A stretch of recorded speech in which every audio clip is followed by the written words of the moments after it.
Lieutenant Hiroshi Tanaka was 21 years old on the morning of April 6, 1945, when he took off from Kanoya Air Base for his final mission.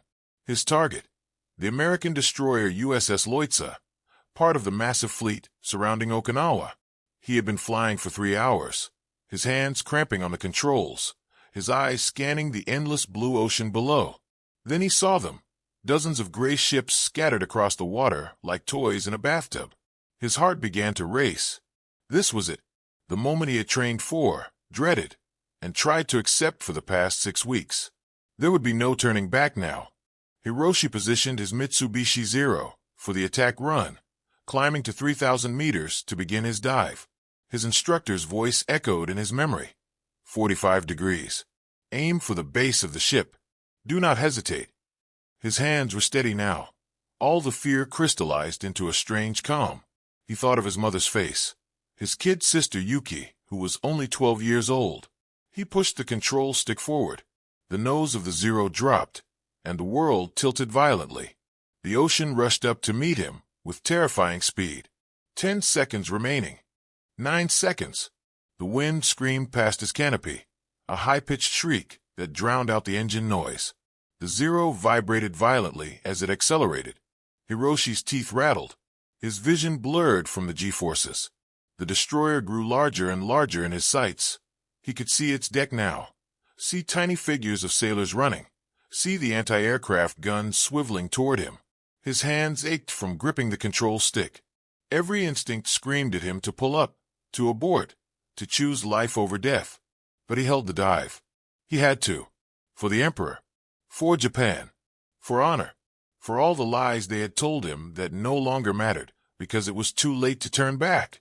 8 seconds. The anti-aircraft fire started. Black puffs of smoke exploded around him, flak bursts that rocked the Zero and peppered the fuselage with shrapnel. One piece tore through the wing, leaving a jagged hole. Another shattered the canopy glass, and suddenly Hiroshi could taste salt air mixed with smoke and cordite. A fragment of metal sliced across his cheek. He felt warm blood trickling down his face, but there was no pain, just a distant awareness that his body had been damaged. It didn't matter now. Nothing mattered except the target, filling his entire field of vision. 7 seconds. Hiroshi's training took over completely. His conscious mind seemed to separate from his body. He was watching himself from somewhere outside, seeing his hands make tiny corrections to the control stick, seeing his feet work the rudder pedals. The ship's superstructure filled his entire world now. He could see individual windows, gun mounts, the American flag snapping in the wind. He thought about the letter he'd written to Yuki. Little sister, by the time you read this, I will be gone. Please forgive your big brother for leaving you. Please study hard in school. Please take care of mother. Please remember me when the cherry blossoms bloom. 6 seconds. The destroyer's deck was so close now that Hiroshi could see the expressions on the sailors' faces. Terror, determination, frantic movement. They were his age, he realized. Boys pretending to be men, just like him. Some were running for cover. Others stayed at their guns, firing desperately upward at the screaming plane plummeting toward them. He was going to kill them. They were going to die because of him, because of this insane decision made by men in distant offices who would never experience this moment, who would never feel what he felt right now, this crushing awareness of being both victim and perpetrator. 5 seconds. Time seemed to stretch and compress simultaneously. This second felt like an hour. Every detail burned itself into Hiroshi's mind with crystalline clarity. The texture of rust on the ship's metal, a seagull wheeling away in panic, smoke rising from the destroyer stack, the precise shade of gray paint on the deck. His bomb was armed. The 250-kilogram explosive beneath his fuselage would detonate on impact. The plane's remaining fuel would ignite. He would become fire and shrapnel in force, no longer a person, but a weapon. The transformation was already beginning. He could feel his humanity slipping away, second by second. For seconds, Hiroshi's mother's face flashed before his eyes. He saw her standing in their kitchen, teaching him to fold origami cranes when he was 5 years old. He saw her waving goodbye at the train station when he left for military training, her hand raised high, Her smile brave, but her eyes already grieving.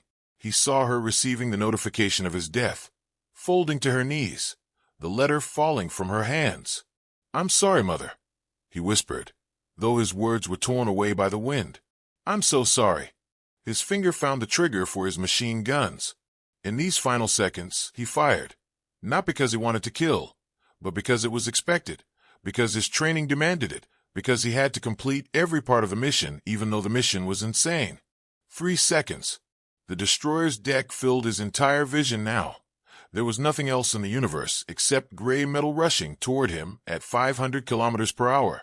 Hiroshi could no longer pull up even if he wanted to. The physics of momentum had taken over. He was committed absolutely. The Zero was no longer an aircraft, it was a missile, and he was simply along for the ride to his own extinction. He felt strangely peaceful. The fear was gone. The doubt was gone. There was only the rushing wind, the roaring engine, the deck rising to meet him. In this final moment, time collapsed completely. Past and future ceased to exist. There was only now. Only this eternal second stretched to infinity. 2 seconds. Hiroshi saw a sailor on the deck below, a young man with red hair, looking directly up at him. Their eyes met across the closing distance. In that fragment of time, there was recognition.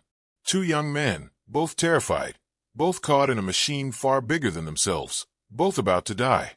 The American's mouth was open, perhaps in a scream or a prayer. Hiroshi's eyes were wet with tears. "Forgive me," he thought, to the sailor, to his mother, to his sister, to himself. "Forgive me for what I'm about to do. Forgive me for dying. Forgive me for killing. Forgive me." 1 second. The world became light and sound and impact. The Zero's nose struck the destroyer's deck at the exact point Hiroshi had aimed for. Metal crushed metal. The bomb detonated. The fuel tanks exploded. Hiroshi's body ceased to exist in any recognizable form, transformed in an instant from flesh and bone and memory into energy and force. In his last microsecond of consciousness, Hiroshi thought he heard cherry blossoms falling, felt his mother's hand in his, saw his sister smile. Then there was only white light, and then there was nothing at all. Lieutenant Hiroshi Tanaka was gone. The destroyer USS Leutze survived, heavily damaged but still afloat. 16 American sailors died. 43 were wounded. In Japan, Hiroshi's mother would receive a letter praising her son's glorious sacrifice. She would fold it carefully and place it in a drawer, then go to her room and weep for the rest of the day. The war would end 4 months later. Both sides would count their dead and try to understand what had happened, why it had happened, and how to prevent it from ever happening again. But for Hiroshi, time stopped at that moment of impact, forever 21, forever in his final dive, forever caught between the boy he was and the weapon he became.